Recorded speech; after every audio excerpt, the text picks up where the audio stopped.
It may be October, but the battle lines for next summer's transfer window are already being drawn up. Marc Guehi could be the subject of an almighty tug-of-war between Europe's elite clubs, and will Manchester United cash in on their captain to reinvigorate their midfield? Also, will Cape Verde become one of the smallest countries to ever reach the Men's World Cup? And we bring you up to speed on football's new bio-wars. My name's Sammy James, and welcome to First Up Football.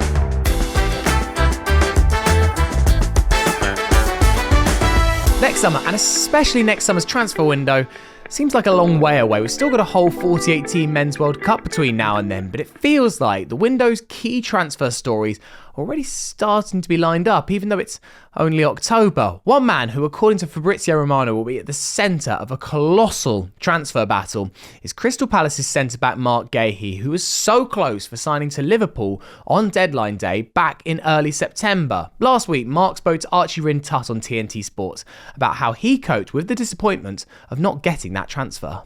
How was it for you to refocus on Crystal Palace after what you went through at the end of the transfer window? The sun goes up, the sun comes down, life goes on. So I think that's my mindset, and if you adopt that mindset in most things, you just get on with life and move on. And Marc's contract at Selhurst Park expires at the end of this season, so he will be able to walk away from the Eagles for free. Liverpool were prepared to pay £35 million to get the English centre-back out a year early, a potentially high price to pay for somebody who will be free in a year's time. But maybe the Reds could envisage the situation that is now emerging. Fabrizio Romano and other sources are claiming that there could be a monster of a transfer battle brewing. Liverpool are joined by Bayern Munich, Real Madrid and Barcelona, who all want to sign Marc. Personally, I feel like both Spanish clubs will push super hard for this. Real Madrid love a free transfer,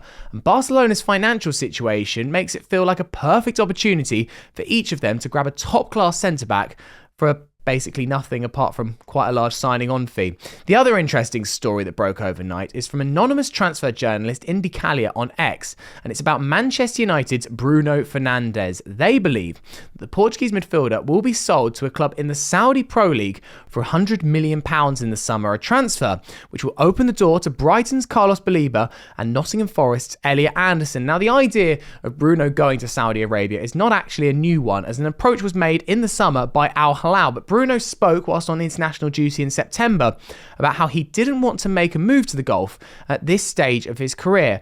But personally, I think this is a move that makes so much sense for United. Now look, Bruno is a wonderful player, a leader on the pitch and a game changer who can conjure up a piece of incredible magic, but at the same time, United's midfield is still far too easy to play through at times, particularly when you've got Bruno and Casemiro on the pitch. Pocketing big money for the Portuguese midfielder whilst you can, and then reinvesting in either one or two of the league's best midfielders in Baleba and Anderson could be a game-changing move for the Red Devils. And given that Bruno's contract expires in 2027 with an option of a further year, the summer of 2026 feels like the perfect time to get a decent fee. Also in the news, this World Cup and Champions League winner is retiring from the game. Hola a todos. Ha llegado el momento de cerrar una etapa trascendental en mi vida. That was the sound of Spanish defender Jordi Alba, who has announced on his Instagram that he will retire from professional football at the end of the season. One man who never got his hands on a World Cup though, although he did win the Champions League, is Steven Gerrard. The midfielder was part of England's now infamous golden generation of the late noughties and early tens that never managed to even reach the semi-final of a major tournament, let alone win one. Names in that team roll off the tongue. Frank Lampard, Paul Scholes, Rio Ferdinand, all prolific winners at club level, but never at international level. On Tuesday, Gerrard was a guest on Rio Ferdinand's podcast, Rio Meets. And here is Steven reflecting on why he thinks that team never reached its potential. I believe we had the football IQ and intelligence to adapt and make it work together.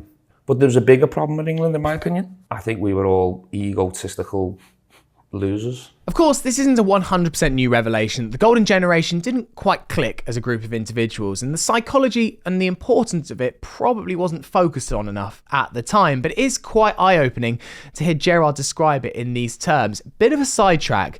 Whenever I look at those England teams of the past, I always find it quite funny that we always played, no matter what, 4-4-2.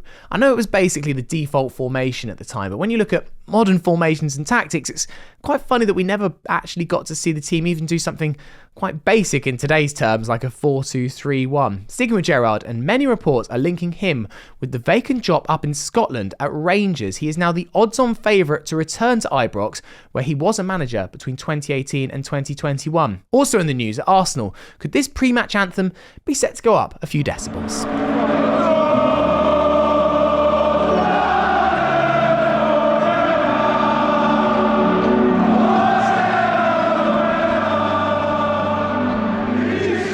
Yet the Gunners are looking at potential ways to increase the capacity of the Emirates Stadium, which currently holds just over 60,000 people. Now, this makes me feel quite old because I distinctly remember when the Emirates was the newest stadium in the league, but it's now actually 20 years old, which means that the facilities are starting to fall behind newer stadiums, such as the one belonging to their bitter rivals, Tottenham Hotspur, which I know many Arsenal fans love to refer as the toilet bowl.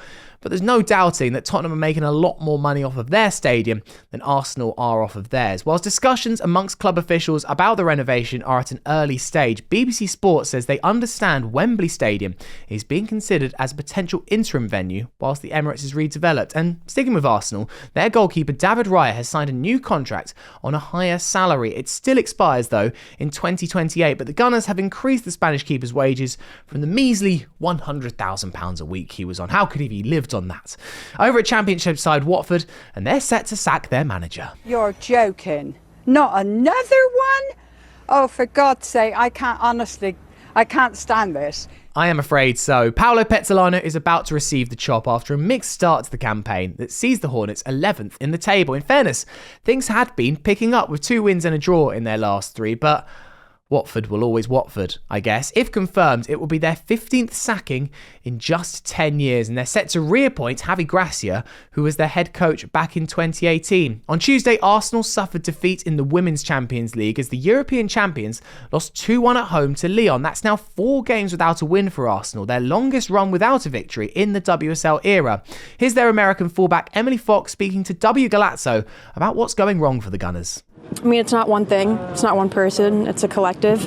I think collectively we haven't been good enough, we haven't been clinical, and I think all of us take that responsibility and that weight. Elsewhere, and the team that Arsenal beat in that Champions League final, Barcelona, won their opening group stage game 7-1 against Bayern Munich. I think that the Catalans might mean business again. And then on Wednesday, there's more games in the Women's Champions League. At 5:45, Real Madrid host Roma, and then Chelsea travel to the Netherlands to face FC Twente, whilst later on, Manchester United host Norwegian side Vålerenga. And then on Wednesday, there are some huge games in African World Cup qualifying as the group stages reach crunch time. Egypt just need a point away at rock-bottom Djibouti to qualify, and the tiny island nation Cape Verde can qualify for their first ever Men's World Cup if they win away in Libya. And World Cup regulars Ghana could also seal qualification if they beat Central African Republic and hope that some other results go their way.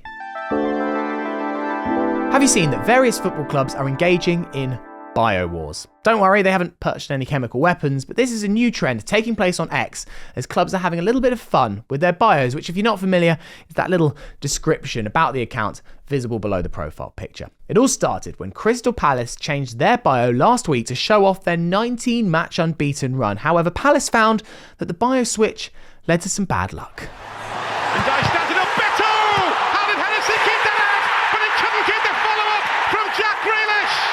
Yes, Jack Grealish's 94th minute winner for Everton on Sunday meant that Palace's impressive unbeaten run was over. And the Toffees' quick-thinking admin posted on X, updated the bio, so that it says, Grealish for England. A little dig at Palace's short-lived gloat in their bio. All eyes were now on the Eagles admin, who had to unceremoniously take down the line about being 19 games unbeaten. Eventually, a few hours after that full-time whistle at the Hill Dickinson, Palace posted, "Don't worry, we've updated the bio," which has gone back to the slightly more default South London and proud. Since then, though, that's triggered a wave of bio changes from various professional football clubs, followed by the post, "Don't worry, we've changed the bio." AS Monaco changed their bio to gloat about Ansu Fati's goal-scoring exploits. Chelsea's US account changed it to show off they're the only men's team in London to win the Champions League.